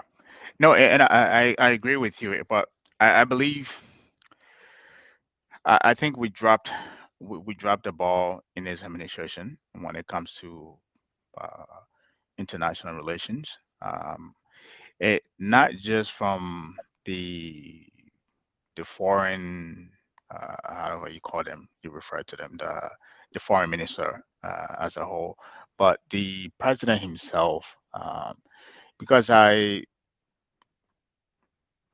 you know, similar to Ellen, he plied his trade in soccer, um, and Ellen did her work in the international community, the World Bank, I believe. She was able to leverage that, right, and was able to source a lot of donors fund or have some kind of sway with those people to be able to, you know, attract the level of foreign direct investment that she did or donors capital that she did. I expected, um, you know, we had to do the same thing too. I mean, this is somebody who played in Euro, France, I mean, all across the globe, right? And and there's no reason why I don't think I don't understand why he wasn't able to leverage that kind of those relationship or those partnership that he supposedly, hopefully he did build to, have some level of influence, right? And to cap that off, you know, all the trips that he took, most of them were, to the US and nothing, they didn't yield anything. He just came and show face. And yeah, I think the last one he came, he got warned of, because of what was happening in the country. So they never yielded anything. So I think this is why I think we dropped the ball Yeah, I in I, that I want time. to agree with you, Yeah, um, because you had a celebrity yeah, as a president. He was well known, yeah, well known. yeah. So what needed to happen? You needed a foreign minister who knows how to leverage That the relationship. celebrity Yeah, of the president yeah, and international negotiations and relations. You exactly. have to know because you do have a person that people have high acclaim for. Yeah. But those policies, those discussions, you need to take them on so that they are appealing. So they say, Hmm. "Wow, we got this great football player who has some good foreign policies here. His minister is really bringing good ideas to Hmm. us." And that is why we dropped the ball. Is we had the person, but we didn't. Everything is a mechanism. You can have the face. We had a good face, but we didn't have the good mechanism. Now, Ellen Johnson Sirleaf, she Hmm. embodied the mechanism. She was used to do this. She had a exposure to Yeah. World Bank, all these things. This is what she was doing. So she knew how to talk to these people. She had Hmm. her a natural gift as well, a command over the language and negotiation, but she Hmm. didn't know what the people expected, and so she was able to impress upon them. Yeah, I think I agree. I think we had a more capable foreign minister. By now, I'm sure President Weah would have been to the full White House several times. Yeah. Now, Several times. Yeah. Yep. Not only It that, doesn't Italy or France, a and France or not anywhere just else. right, or not just visiting there for visiting sake, but No. getting some kind of trade Hmm. deals out of that. Even with the whole U.S. relationship that we had, he could have navigated his way around that. Yes. Uh, um, I don't want to dabble in that. Do you think? Well, I will push on that. Do you think uh, uh, the current former vice president has any inkling of doing anything different than that, leveraging? I don't even know if he even has any uh, international relationship that he can leverage once he comes in, unless he's going to rely on his foreign minister. That's an excellent question. That's an excellent question. He has been in the arena. Right. I'm sure he's met several heads of states while he was vice president. Hmm. He met several heads of state, and I hope he would have built up his capital with these heads of state while he was there. Hmm. Um, but also, he will still need someone very influential, you know, that will be able to sell his policies to the international body. Um, I haven't seen or heard of any particular, relationships that he has had that he could leverage. Hmm. You know, I know that he makes several visits to Sierra Leone, Hmm. Ghana, right? Hmm. But I haven't heard a lot of European or American people on his end. I think one or two senators I've heard one or two senators may have met with him on Hmm. a couple of his visits, and that's where you see that's where you know that somebody has clout because even as vice president or even as former vice president, when you can go and meet with senators and meet with representatives and meet with CEOs and these huge industrial businessmen of the world, that's when you know you have international Yeah. clout, Yeah. you know, and you will need that because a lot of you and I both know we where we go today it's not your education and I had a discussion with A Benedict Cummings on this. Hmm. So, at certain point when you start going way up there when you reach the executive level, Yeah. it's no more a question of education. Yeah. It's really how how your relationships, how you talk to people, how they take you, your ability to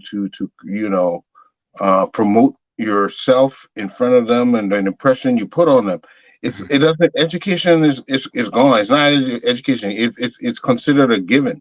Yeah. So there are other things you need now at that Yeah. level To than get just you to the higher. Okay. yeah, it's not just education anymore. Education will take you so far, you know.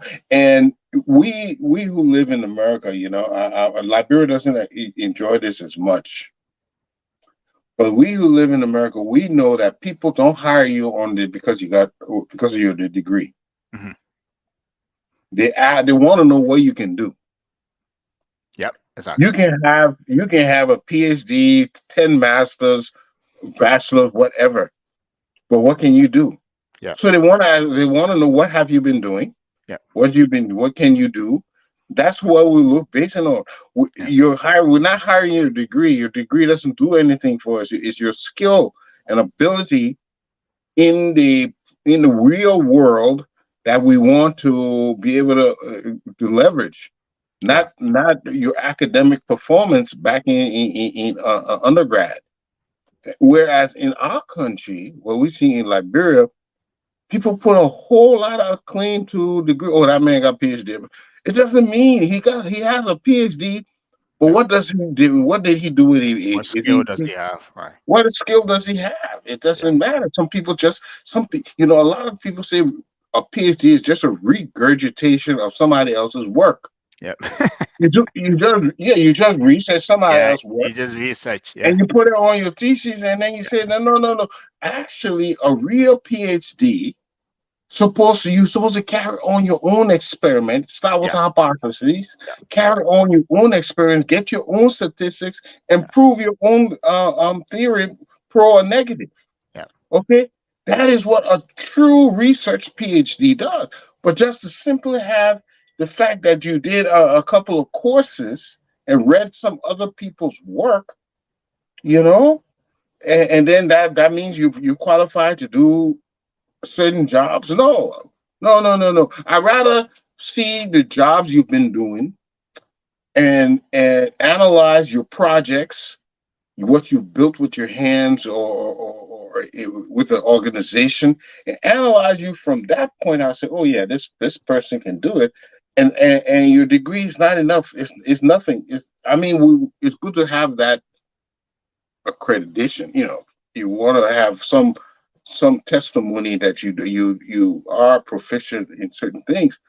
But at the end of the day, it's your skill set that we're really looking for. We got another comment from Alson Sawa. Okay. I think I saw that one. This one, right? Yeah. Okay. He said, one of the best in our youthful youthfulness was Cecil. Hopefully, I said that right. Cecil Dennis.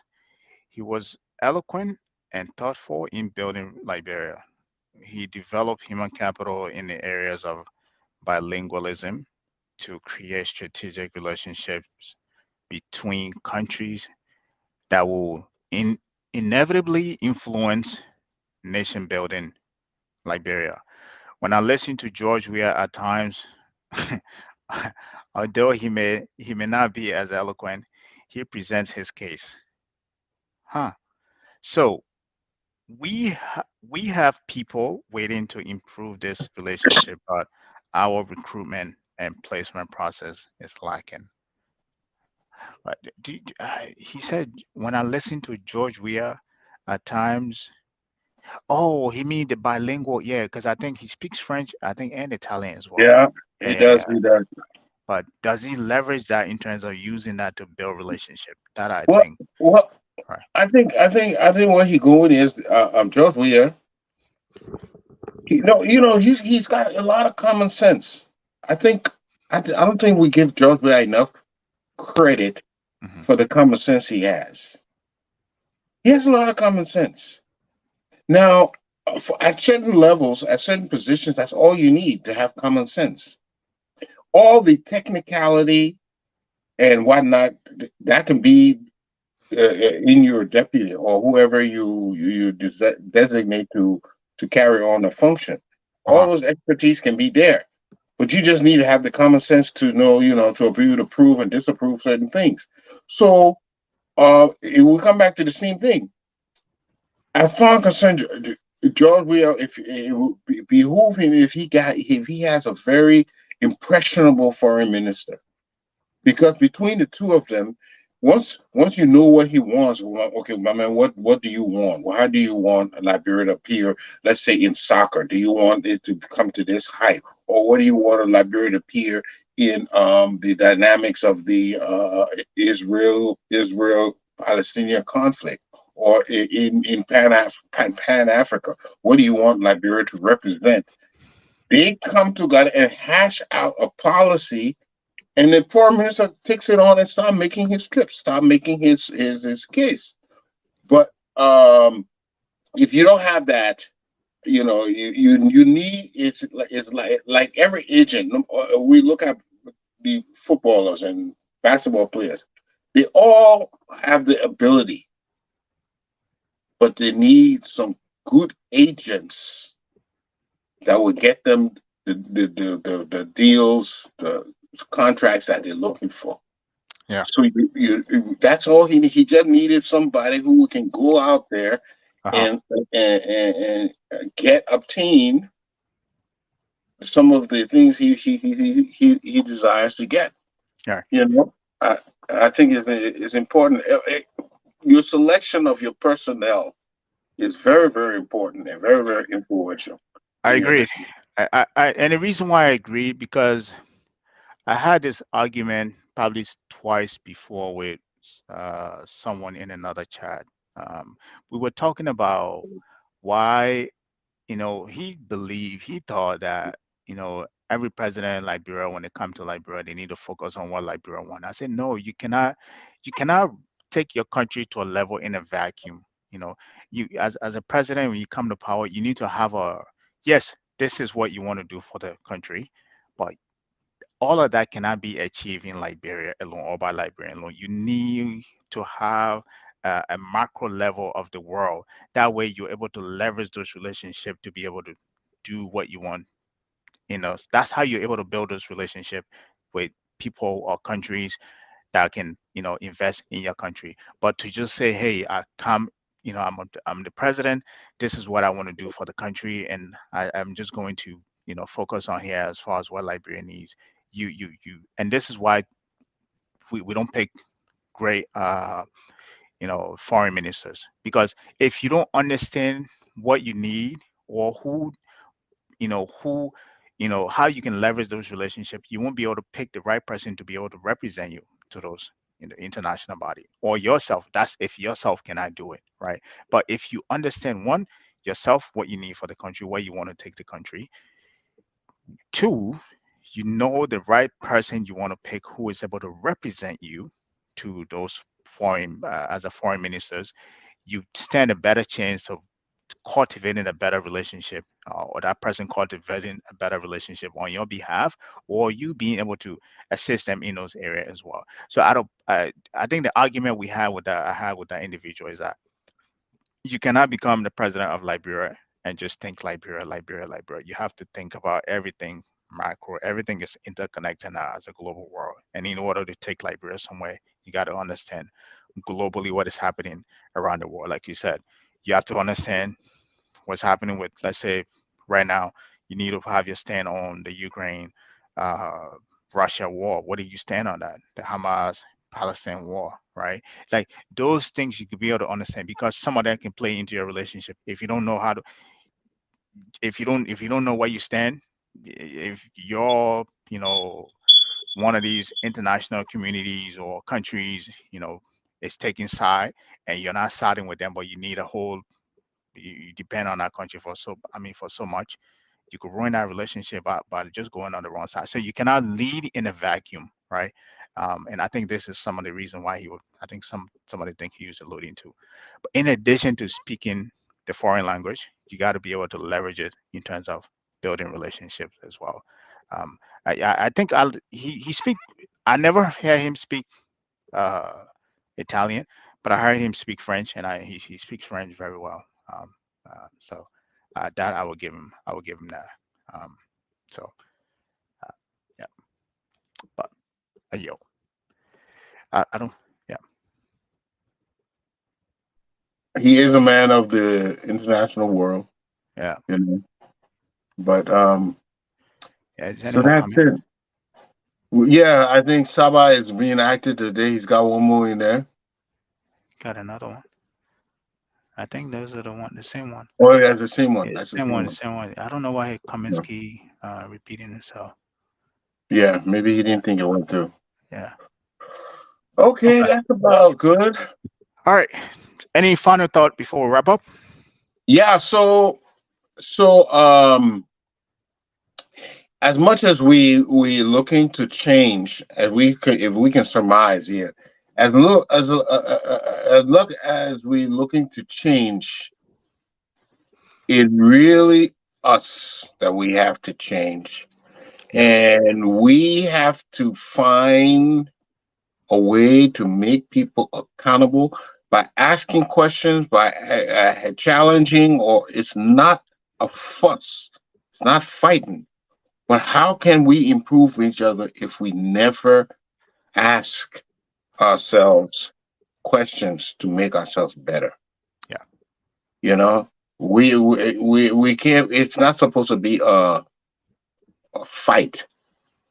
You know, if I mention something that could be improved, look at it as a constructive criticism. But if we're going to make enemies out of anybody who's suggesting some improvement, then we'll not improve because we are blind. You know, we have a blind side to ourselves. Certain things we could improve, we can't see it. Somebody has to tell us, and before we know how to improve it. So we owe it to ourselves to allow constructive criticism, to allow ourselves to be heard. That will how we will have a better nation. Yeah. You know, if we learn to accept these things. Yeah. No, thank you. And for me, I want to close on the economic part too. Also on the relationship we as citizen collectively we have with our leaders. On the economic parts, I always like to say we have to, like, I understand politics or government is the biggest employer in the country. Despite that, we have to get away from thinking that government can do everything.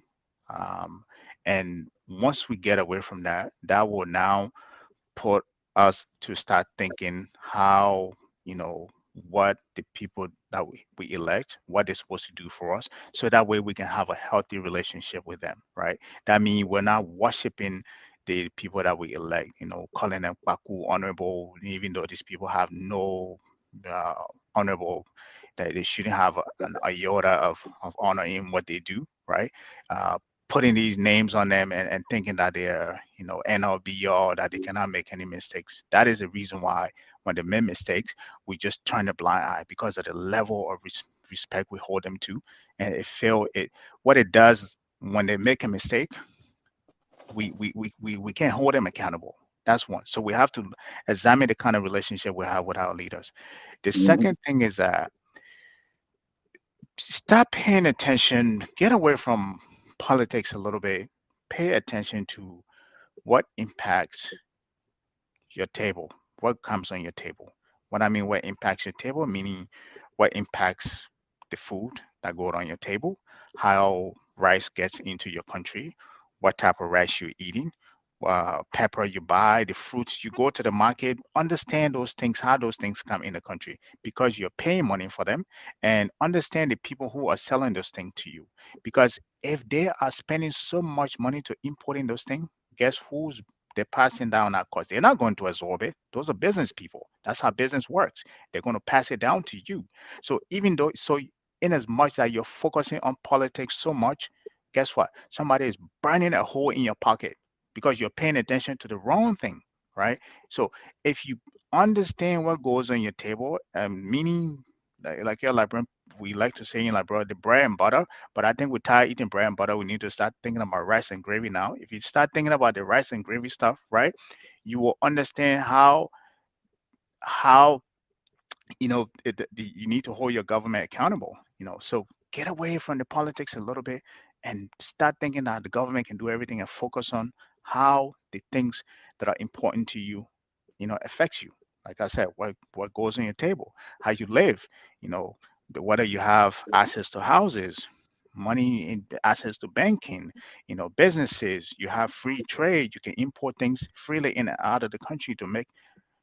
Once you start understanding those things, it will give you a better relationship with your politician. Then you will start understanding who is making the right law to affect these things that are happening to me. But if you're blindly just following some leader or senator and thinking that he is the or she is the end all be all, and you giving them all the kinds of name, the business people will continue to struggle and they continue to burn a hole in your pocket. And you're going to continue to be in the same cycle, thinking that when the time comes to vote them out, you're going to vote them out and it's going to create change. But pay attention to the right things, and maybe you'll start understanding your government better. Thank you. Yeah. Yep. So on that note, we don't have any more comments here. So we're going to wrap up with the song that says we're all Liberians, and whether you like it or not, that's the reality you cannot change. Maybe in a second life you can do that, but for now, you're stuck with us. Have a good weekend. Okay, you too, man. Yeah. We are Liberians.